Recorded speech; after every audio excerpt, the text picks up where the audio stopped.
from a personal experience as well as professional knowledge to help young people think different about breaking intergenerational cycles of poverty. Great. So we're going to pull up the PowerPoint, please.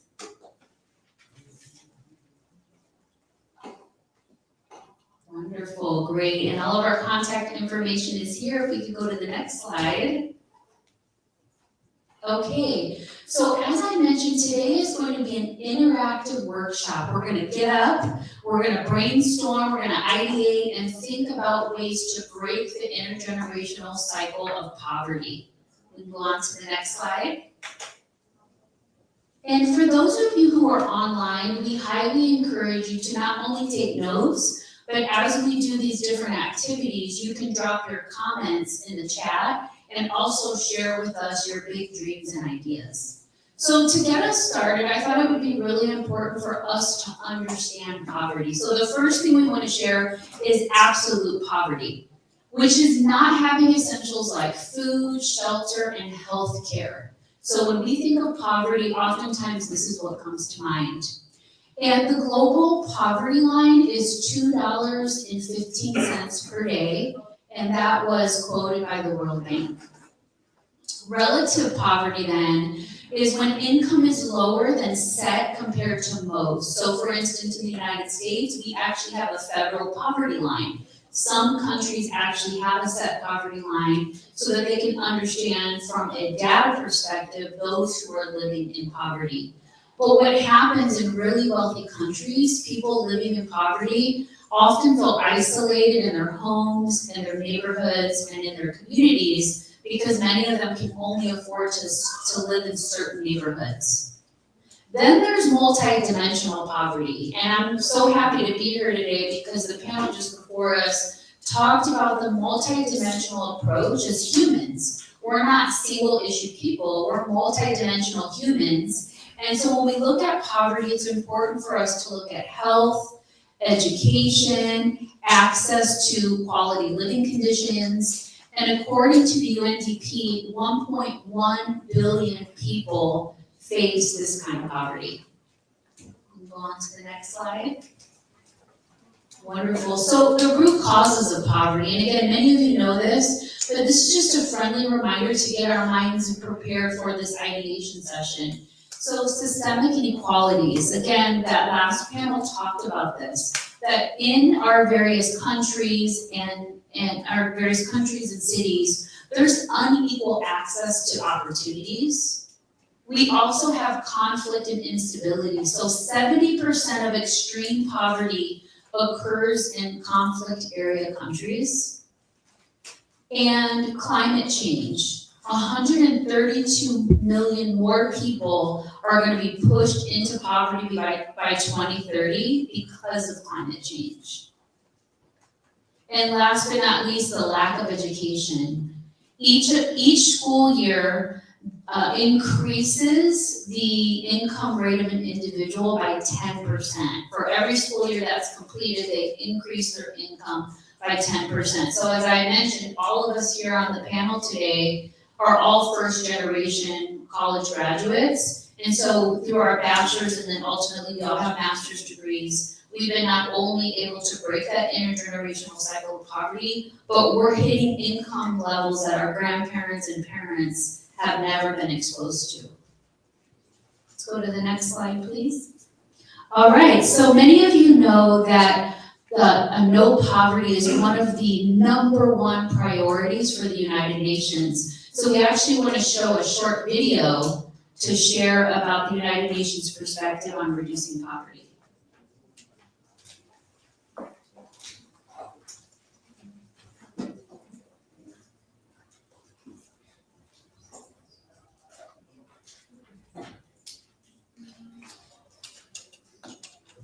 Gentlemen are getting it ready.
prep you, so for those watching online and everybody in this room, you can replicate the workshop we're about to do in your community center, in your city, in your hometown, at your high school, at your community college. So feel free to take notes, because we want you to be able to use these tools that we're teaching today to really unlock poverty in your communities and neighborhoods. So we have sticky notes, which you're gonna see.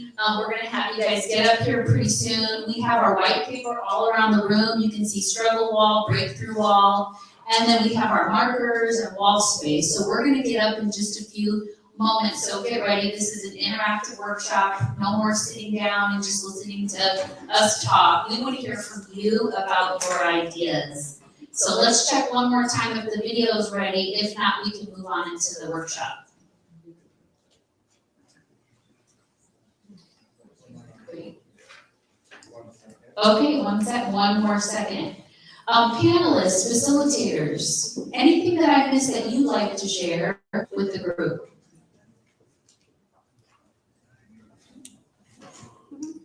I would just say, as Tracy did mention, it is all about you guys. We are just going to be facilitators, so it's really about you guys brainstorming, creating that vision that you hope for. So please come with ideas and just try to be as honest, no judgment at all.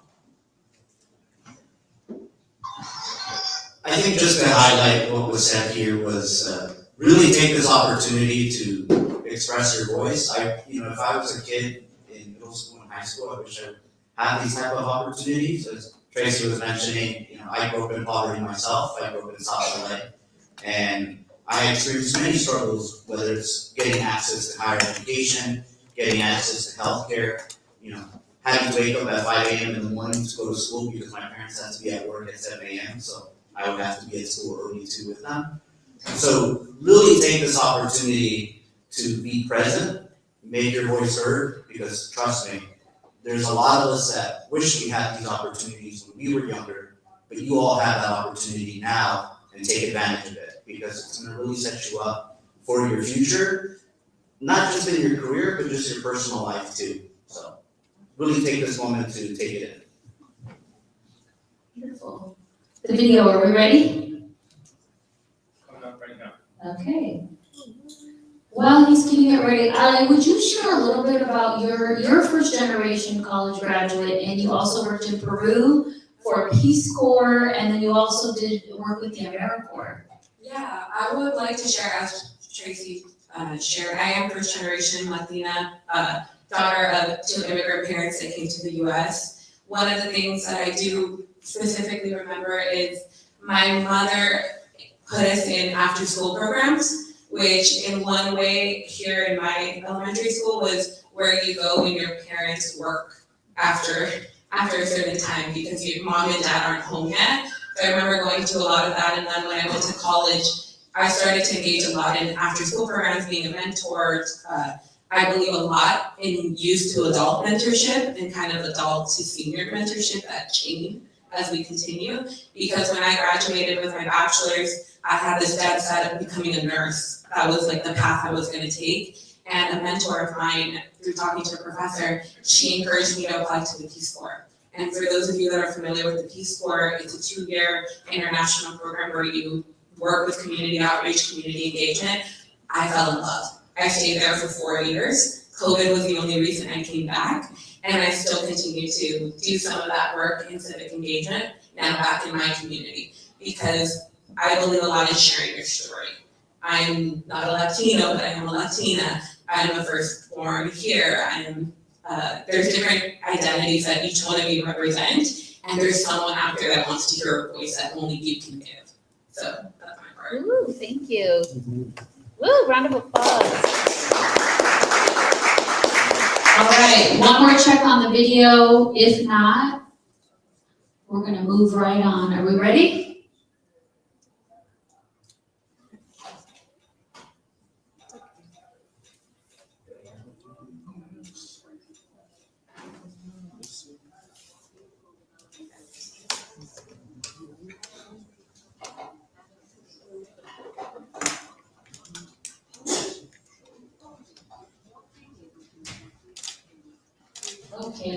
problem. You know what, let's go ahead and move on in the PowerPoint. If we have time at the end, we'll watch the video. But this is the United Nations video that's focused on helping us understand their #1 priority, which is reducing poverty. So let's move on with the workshop. If we could pull up the PowerPoint, please, that would be wonderful. And apologies for the technology difficulties and delay. But what we want to do now is we want to get you brainstorming and thinking first and foremost about what are the barriers to why people struggle in poverty. You can think about your own community, your own story, maybe your parents or your grandparents. If we can move on to the next slide.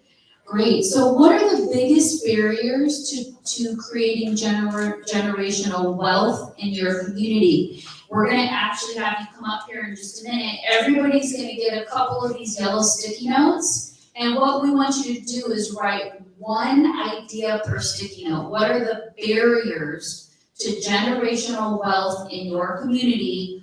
One idea per yellow. You can write as many ideas as you want, and then you're going to take your yellow sticky note and you're going to put it right up here on the struggle wall. And then Lupe and Daisy are going to help you organize. So if everybody could come up here, and then our facilitators are going to pass out the yellow sticky notes. Bring a pen or marker with you, and we're going to spend about the next 8 to 10 minutes. Again, write down as many ideas as you can of barriers to generational wealth in your community.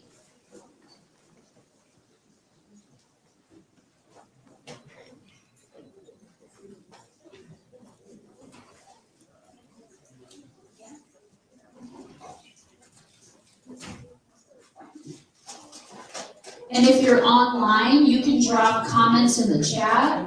What are some of the barriers to building generational wealth in your community? Go ahead and drop that in the comment section.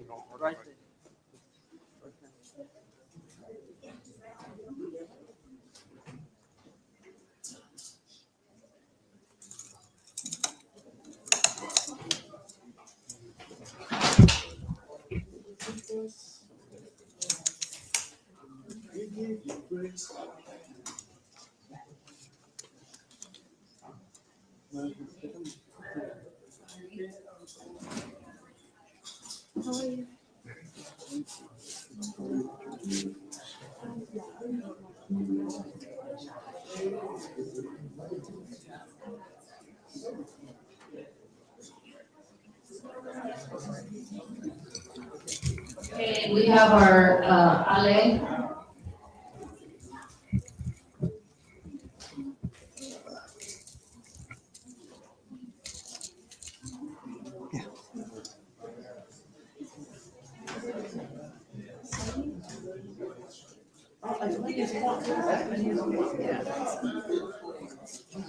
You need any more? Okay, we have Alejandra, our facilitator, is writing down the comments that people are dropping in the chat. Alejandra's writing down the comments, so drop them in the chat, and she's adding your comments to our struggle wall. That's the next one. This is very exciting.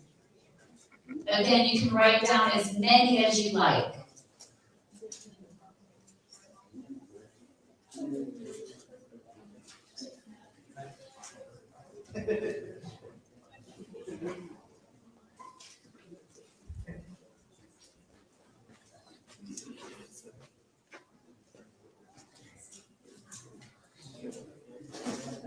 I'm going to read a few as people are writing. We have teenage pregnancy, lack of access of information of resources, capitalism, trauma, lack of education skills, poverty, lack of assets. There's no wrong answer. Keep adding as many ideas as you like to the barriers to building generational wealth in your community.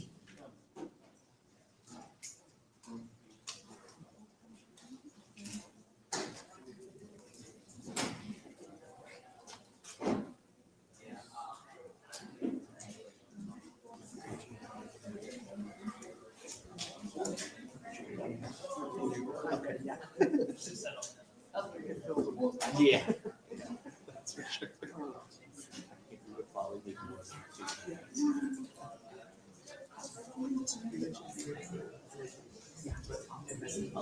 Okay, and don't go too far, you're welcome to stay up here, because our next activity is gonna be up here on the breakthrough wall. Lupe and Daisy are gonna start organizing the themes here in just a minute.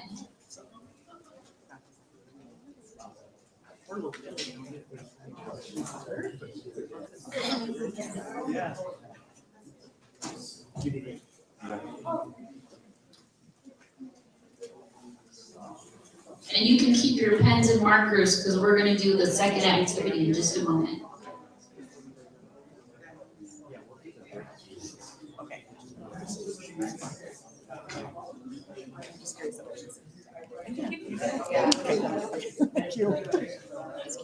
Sorry. Did you already write some? Yes, I wrote it.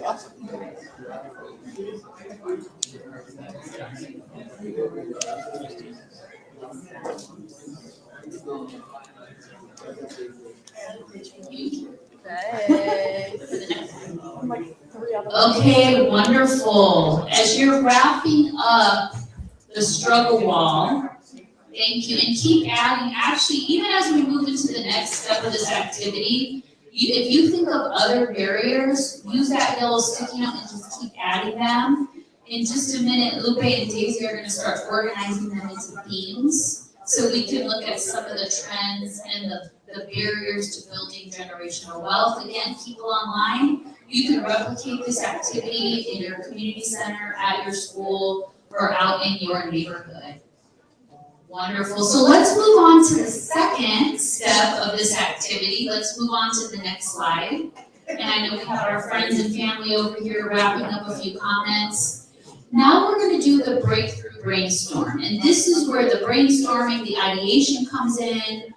Now we want to hear from you. How do you want to build wealth in your community? We want you to dream big. We want you to come with your bold ideas. And we're actually going to have the pink sticky notes, and the team is going to pass out the pink sticky notes. It's one bold idea per sticky note, and you're going to put that on the breakthrough wall. Now, here's the key. There's no wrong idea. There's no bad idea, big or small. We want to hear from you what's a bold idea or ideas to break intergenerational cycles of poverty and build wealth in your community. So if you can get your pink sticky notes from our facilitators and start putting your ideas up on the breakthrough wall.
There's so much. Yeah.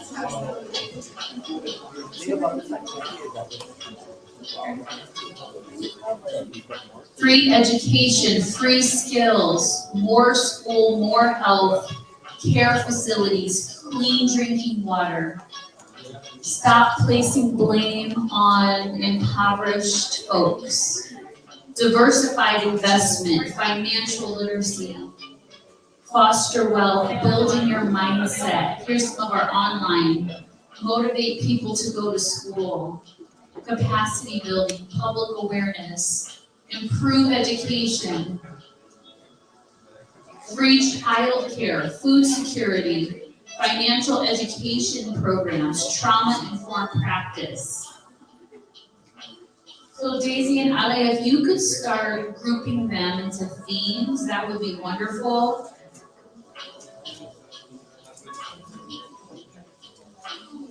Okay, Gustavo's gonna walk around and see if there's any last minute ideas or thoughts that you wanna add. Again, there's no wrong idea here. Dream big and bold.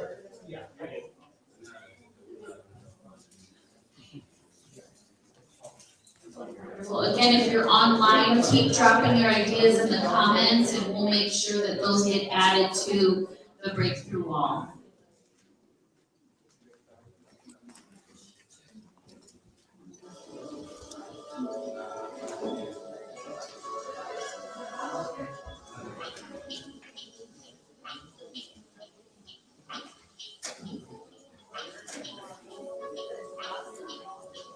Great, okay, so the facilitators now, what they're doing is they're grouping ideas into themes, into concepts. So for those of you watching online and for those of you in the room that want to replicate this in your community, they're putting the themes together, and in just a minute, everybody's gonna get to vote on your top 4 favorite ideas.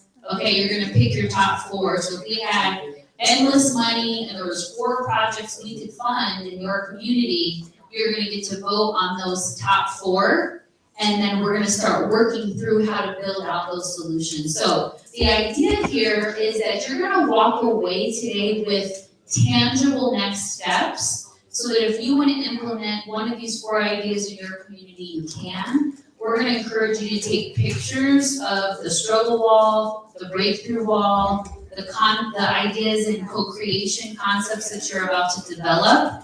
This information is for everyone. It's free. We want you to walk away from here feeling empowered. So just give us a few more minutes while they finish cataloging the categories, and then we're gonna have you come vote.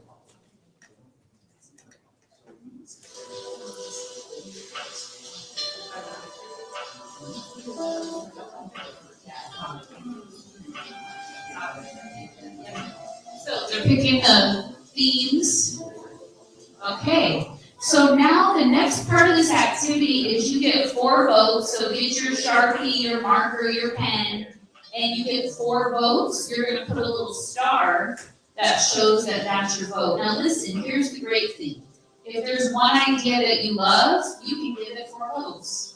If there's 4 different ideas that you love, they can get 4 different votes. It's up to you how you want to use your votes. This is a democratic process, and we want to hear from you. What are the 4 most important things for you? So I'm going to invite everybody to come up and start voting on your top 4, and you're going to do that again with stars. If you have any questions, the facilitators can help you.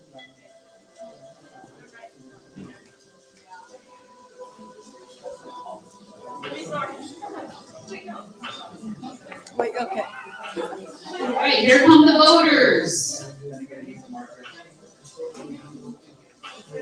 Now you can also do this activity with sticky notes, stars, little sticky Post-its. We just say make stars because it's easier.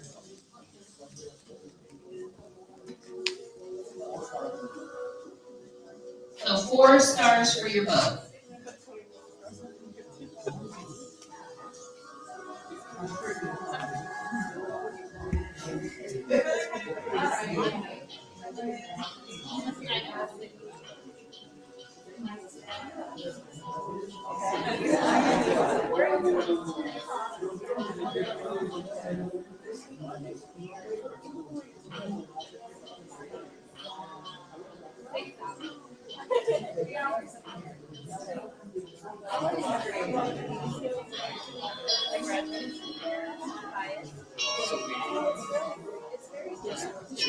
Marks the start.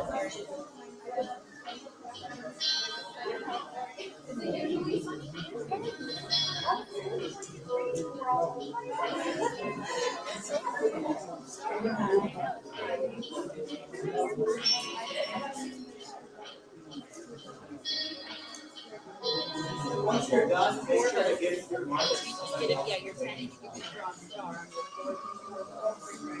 for your four favorite things on the board. Yep. Welcome. No problem.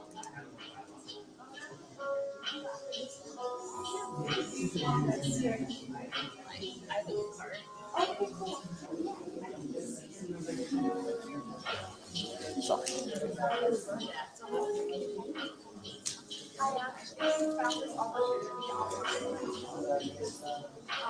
Our school, our I have no idea where it came from.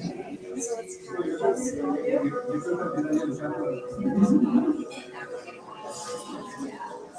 For online. I did too. I first saw it on a TV show when I was like 10. And I was like, not a lot. Yeah.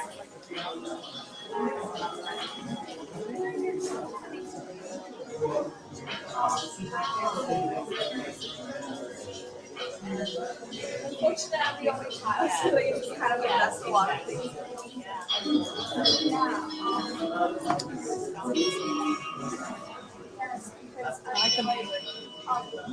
I suggested music on day one, and they started.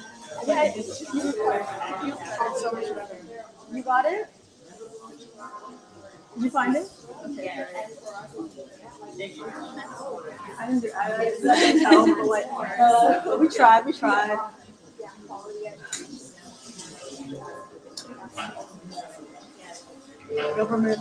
Governmental reform.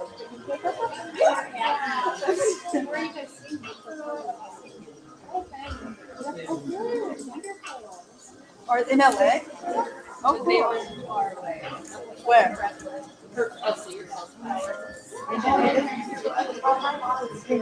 Like downtown, like below downtown.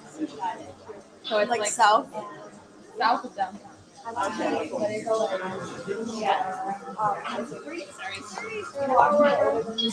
And you're staying with them right now? Yeah. So when did you wake up? Sorry. I can take the flight. There's no way I'm paying for a $40 Uber. They have. But one of us grab them real quick. Okay, we're finishing up voting our democratic process. Everything is so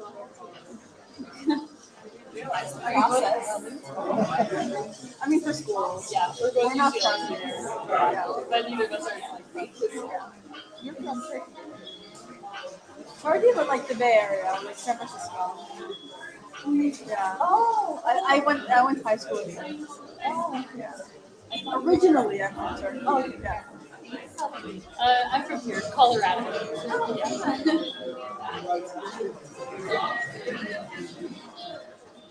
All right, awesome. Okay, the votes are in. If the facilitators can start counting votes, I know we have a few more people voting.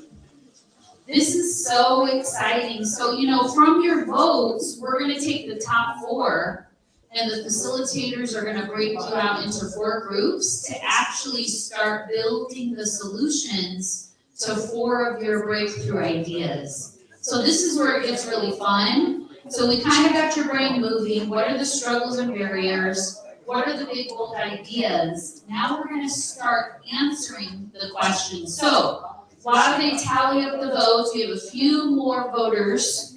We can go to the next slide.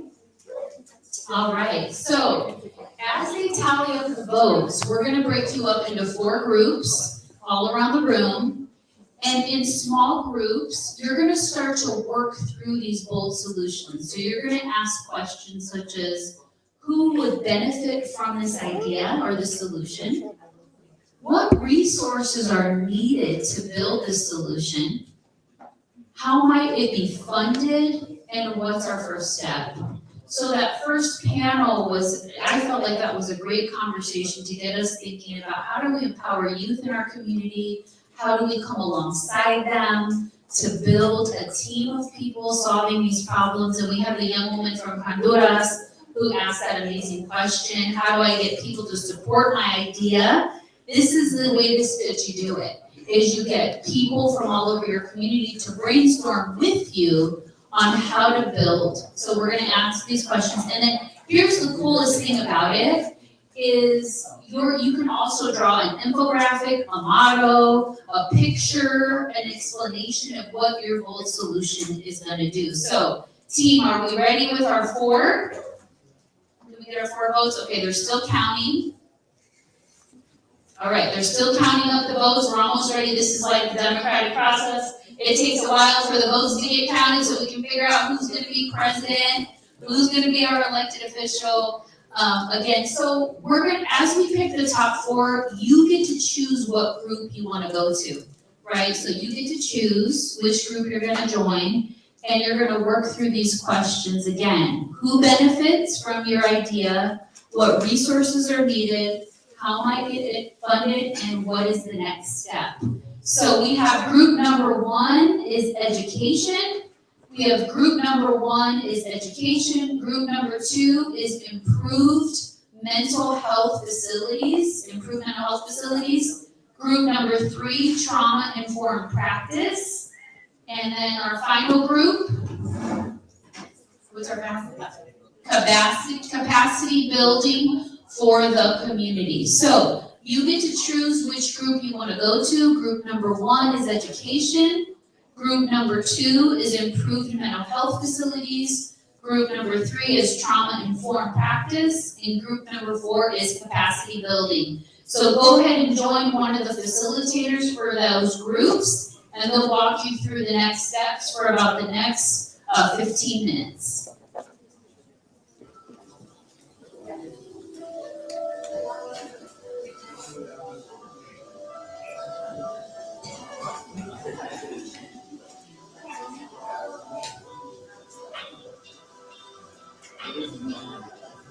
So if everybody could join a group.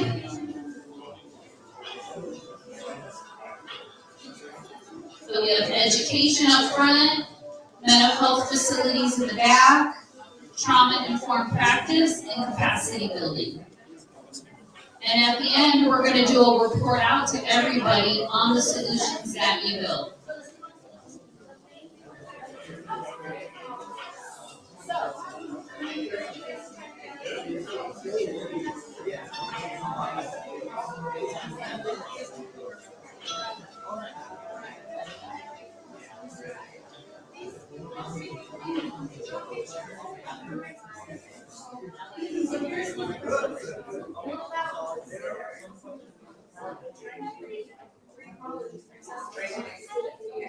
Do we get the question?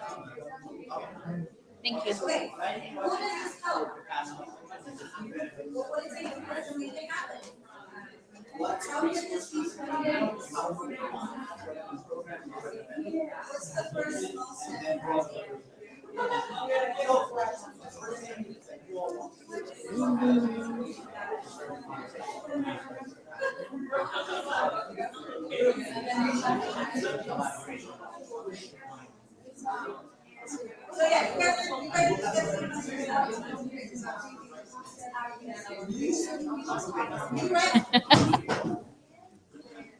And then there will be 1 or 2 people that will present kind of what you guys are discussing.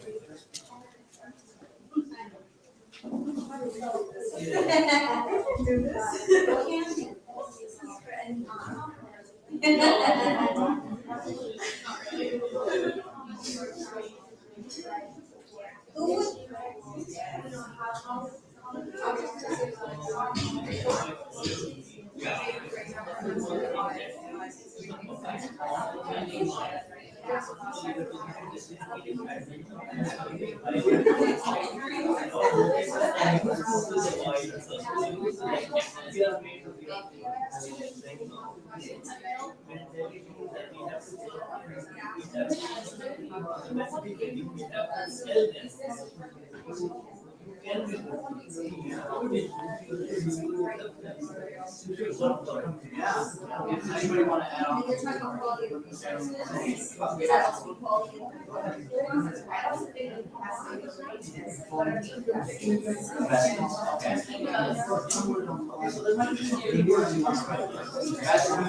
What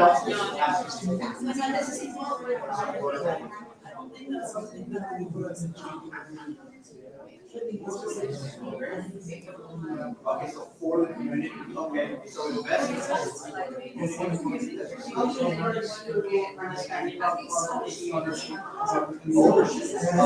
good.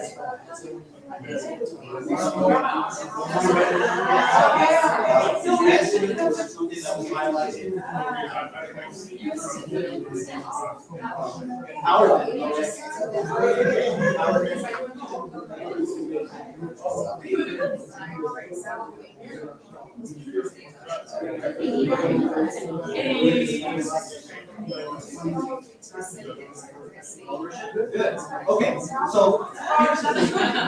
This is great thing that we can combine.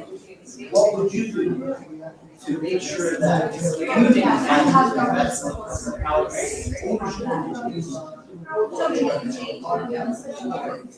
you think exposure, okay?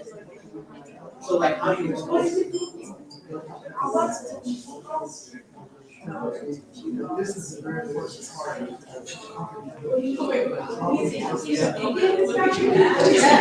For our participants online, you're welcome to start brainstorming on a topic that's important to you, or one of the 4 topics, which were education, mental health facilities, trauma-informed practice, and capacity building in the community.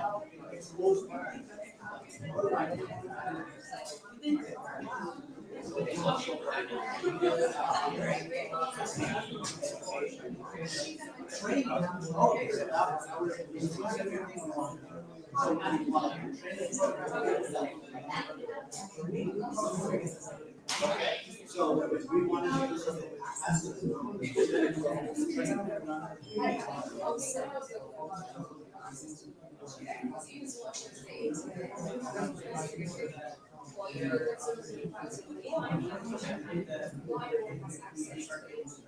Because if you want the training program, also skill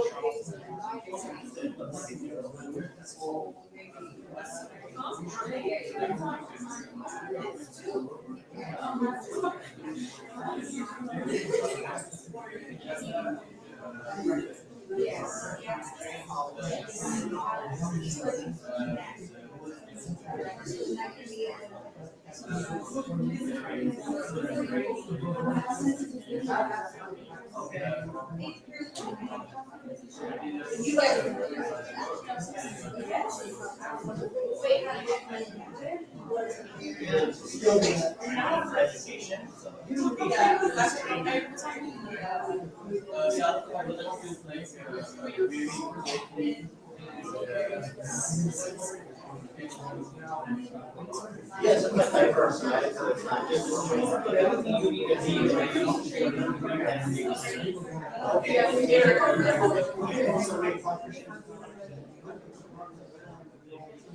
That would probably be one of the first steps.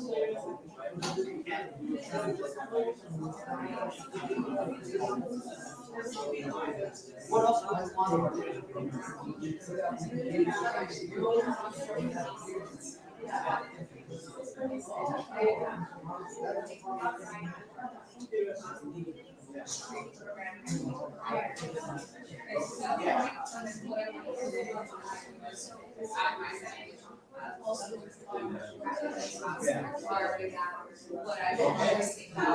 Yeah, so that goes back to who benefits. Who benefits is people that are from the community. So benefit.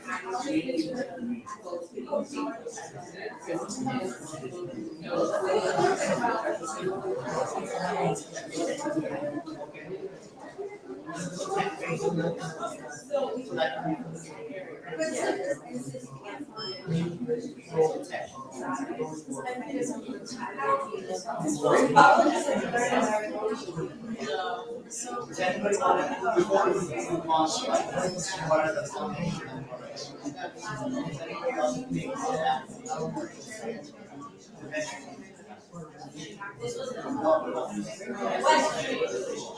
Okay, so we're some people also.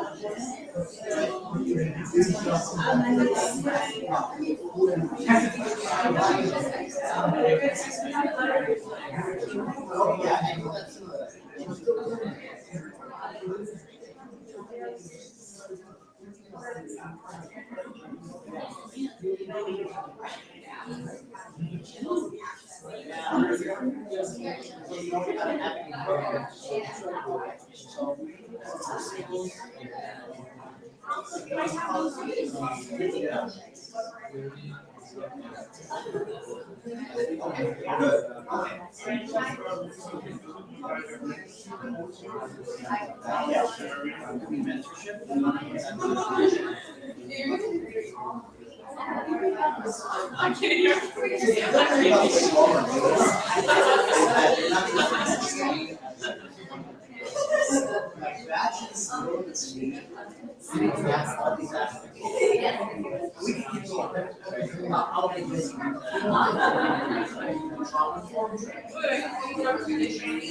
Right, so many different topics. I think we go now.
Okay, we're gonna just take a few more minutes, 2 to 3 more minutes, and then we're gonna get ready for presentations. 2 to 3 more minutes, and then we're gonna get ready for the presentations.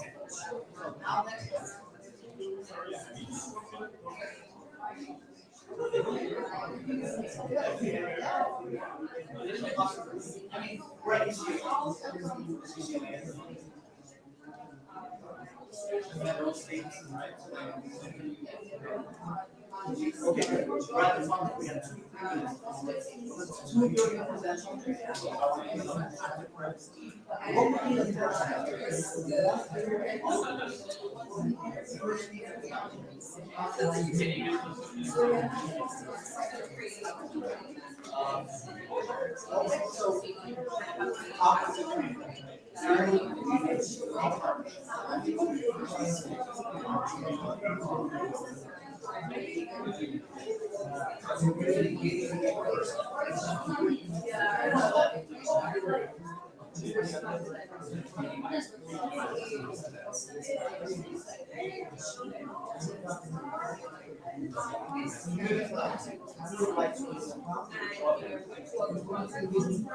Okay, let's take about 1 more minute. 1 more minute. Make sure you choose who's going to be your spokesperson or spokespeople to speak on behalf of your group.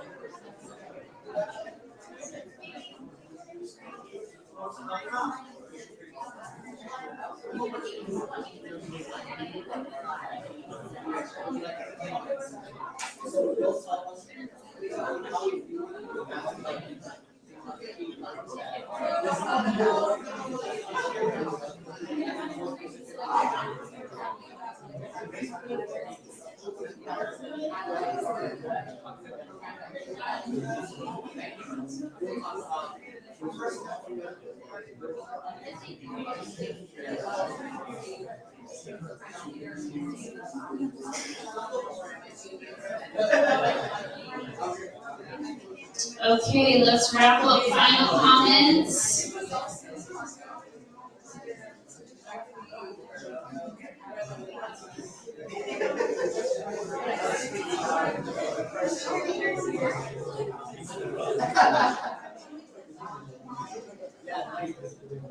Okay, so now it's time, the moment you've all been waiting for. You want to hear from the other group, so we can go to the next slide on the PowerPoint. Let's have everybody come up to the front of the room to group. We're going to hear from group 1, but we want everybody to come stand around, like we're at a big rally. Now the facilitators are going to pass out these blue sticky notes. The blue sticky notes are if you have a comment or an idea. Okay, grab some. No. Yes. Okay. No more sticky notes.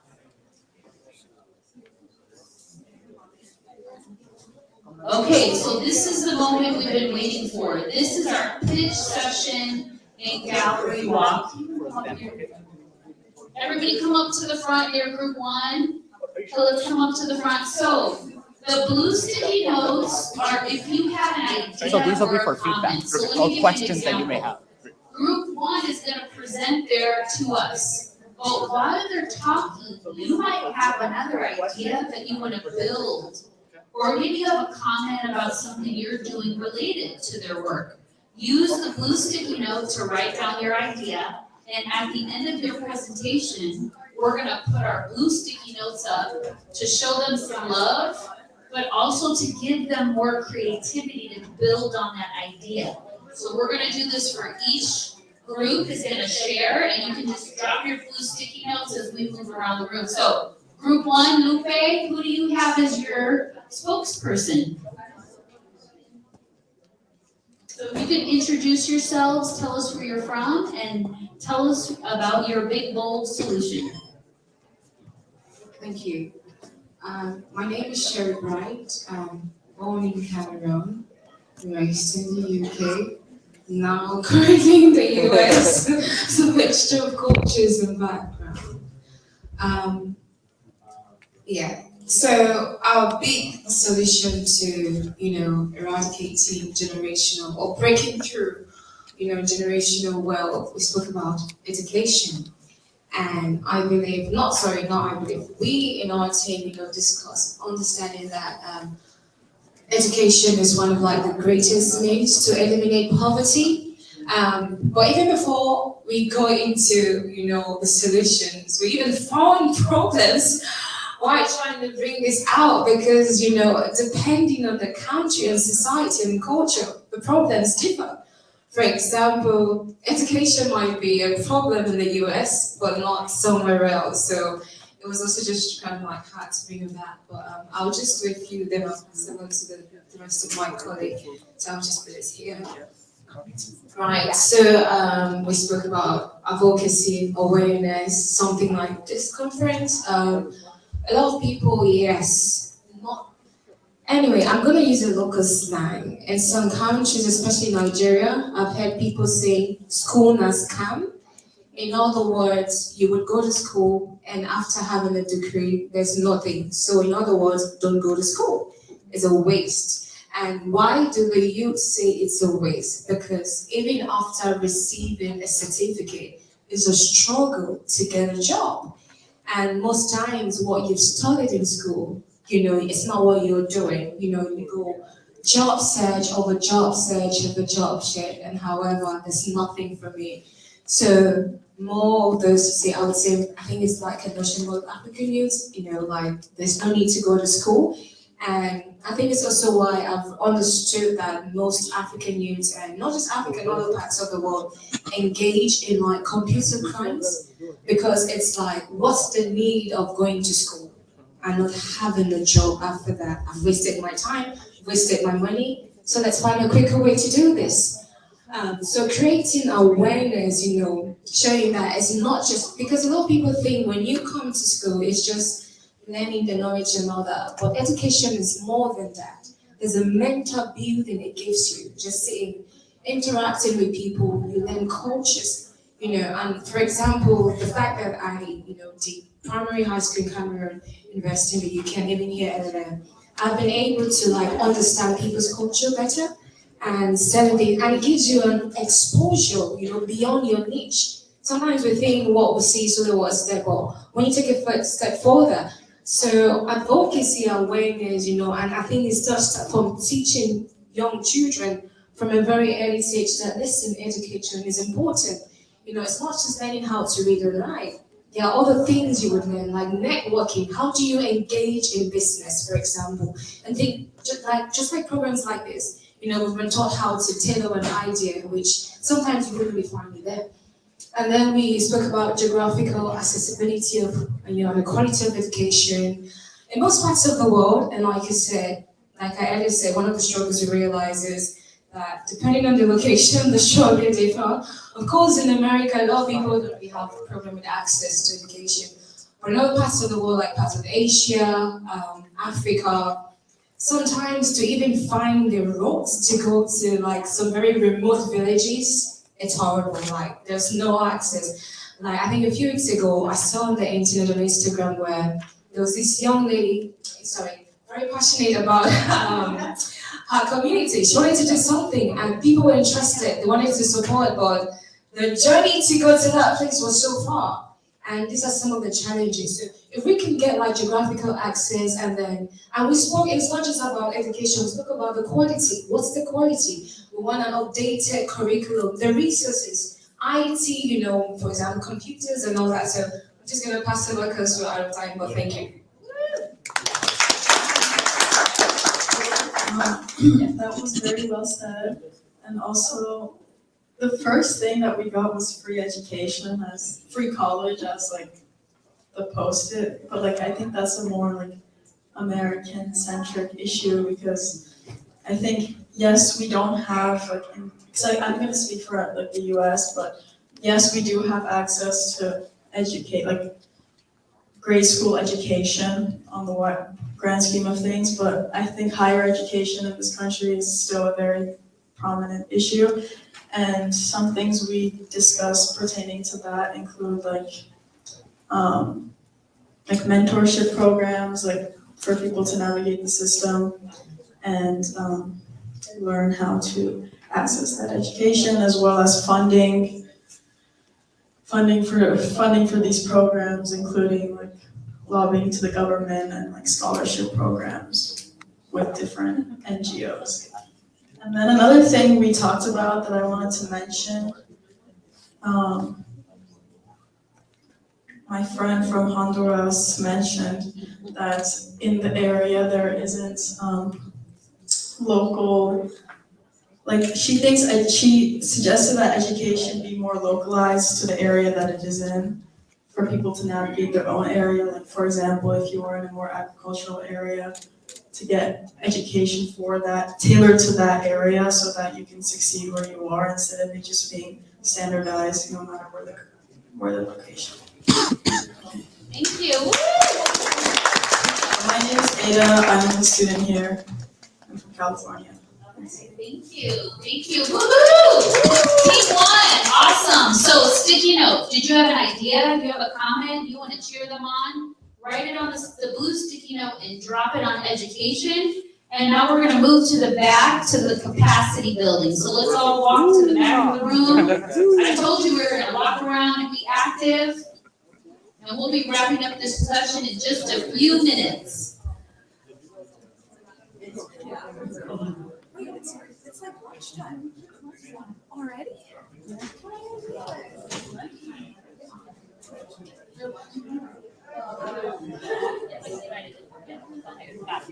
All right, capacity building, Gustavo, do you have your two presenters that are ready? Okay, let me give you the microphone. And if you can introduce yourself, that would be wonderful. Hello everyone, my name is Amanda. I'm an organizing team member for IYC. I also go to Cal State for my MSW. So we're talking about capacity building, which basically we wanted to focus on how we want to make sure that local communities are able to grow within. And we want to enhance their capacity through investment, empowerment, and ownership.